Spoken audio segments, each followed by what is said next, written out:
Bom, o assunto de hoje vai ser a liberdade de imprensa, que infelizmente está cada vez mais ameaçada na América Latina como um todo. Temos no caso da Venezuela, do proto-ditador Hugo Chávez, um exemplo extremo, onde ele praticamente destruiu todos os veículos que ainda restavam com razoável independência, e tudo virou ali um veículo chapa branca do governo. E temos o caso aí da Argentina mais recente, onde 200 fiscais foram enviados no mesmo dia à sede do jornal Clarín, e outros 50 fiscais enviados a outras empresas do grupo, no mesmo dia em que o jornal fez acusações justamente sobre a receita e escândalos de corrupção na Receita Federal do governo argentino. Muitas pessoas reagiram da seguinte forma: se o jornal não tem nada a dever, ele não tem por que temer essa devassa, né, essa tropa fiscal no mesmo dia indo lá fazer uma averiguação de suas contas. Isso é uma visão distorcida pelo seguinte: sabemos que em países como os países da América Latina, as leis são excessivas, vagas e arbitrárias. Existe um excesso de burocracia, um excesso de normas que sabemos que se todos fossem seguir à risca, simplesmente ninguém estaria legal 100%.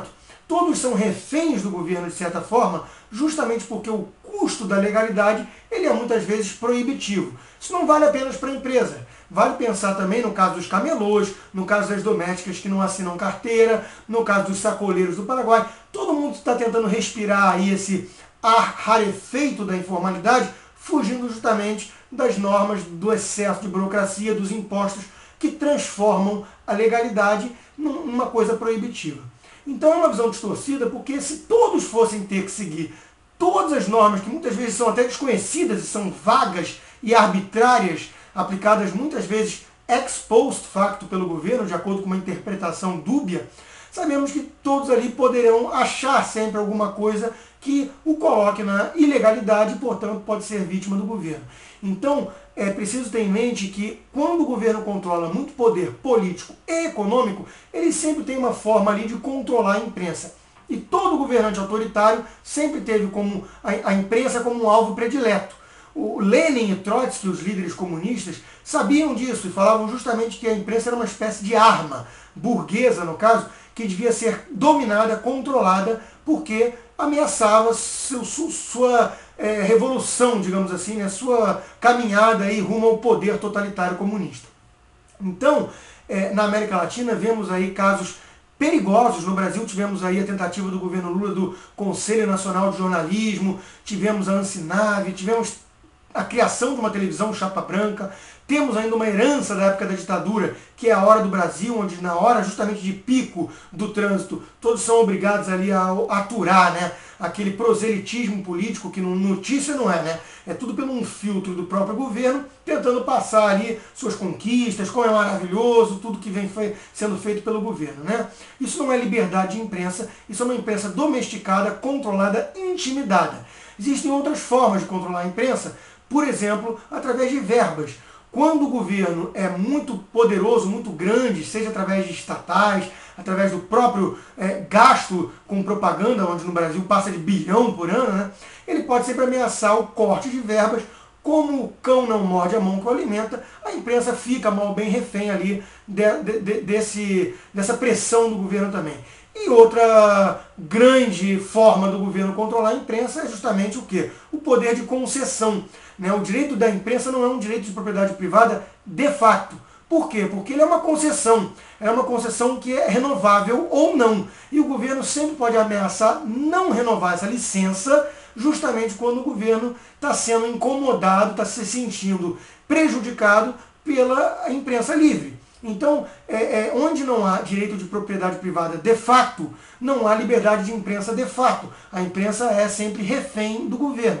Existem várias formas, como eu tentei mostrar, do governo estar tentando intimidar, calar a imprensa. E, infelizmente, na América Latina, estamos indo para um caminho perigoso nesse sentido. Governos de esquerda autoritários, que não gostam e nunca gostaram de uma imprensa livre que pode expor ali seus casos de corrupção, falcatrua, volúpia por poder, vão tentando de certa forma calar e intimidar a imprensa com graus distintos de sucesso. Na Venezuela, como eu disse, é um caso extremo, onde praticamente estamos vivendo aí um regime ditatorial como o cubano. No caso da Argentina, agora com esse caso do Clarín, muito preocupante, e no caso brasileiro, ainda com alguma solidez institucional, porém cada vez mais ameaçada. Tivemos no caso agora do escândalo de corrupção e tudo mais da família Sarney, um dos veículos mais independentes ainda, que é o Estadão, o Grupo Estado, sendo ameaçado, aí, sendo calado, né, censurado pelo governo. Então isso é muito preocupante e é preciso todo mundo ter em mente o seguinte: um país livre exige, pressupõe uma imprensa livre, uma imprensa independente do governo. E isso não vai ser possível enquanto não houver propriedade privada de fato, liberdade no setor de imprensa, concorrência capitalista, cada um podendo criar seu veículo, cada um podendo falar o que bem entende e poder expor ali todos os casos do governo, de corrupção, do que discorda e por aí vai. É preciso lembrar que nos Estados Unidos, que conseguiu mal ou bem preservar um grau relativo de liberdade de imprensa, temos aí casos de acusações e tudo mais do governo Bush, tivemos agora do governo Obama mesmo, que seriam impensáveis, talvez, no caso da América Latina, né? Ataques virulentos aí a esses governantes, até mesmo de forma irônica, sarcástica. Temos o Michael Moore aí, que é um exemplo de desonestidade intelectual, porém, ele tem sua liberdade para fazer o que chama de documentário, ali fazendo seu proselitismo, atacando de forma muitas vezes pérfida ao governo, porém é legítimo, ele tem o seu direito de fazer isso nos Estados Unidos e nós queremos esse mesmo direito na América Latina. Queremos o direito de falar o que bem entendemos dos governantes, porque isso é fundamental para preservar a liberdade. Né? Thomas Jefferson foi um dos pais fundadores dos Estados Unidos, pensava que se tivesse que escolher entre governo ou imprensa para preservar as liberdades individuais, ele não teria dúvida. Ele optaria por uma imprensa e não pelo governo.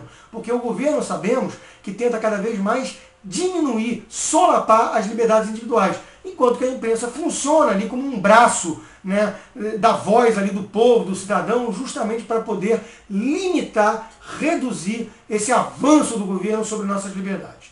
Então aqui meu assunto hoje era alertar para os rumos que a região toda vem tomando, e o Brasil aí é um pouco melhor na foto, mas não por isso menos preocupante também. Devemos estar sempre alerta, porque o preço da liberdade é a eterna vigilância. Era esse o assunto de hoje.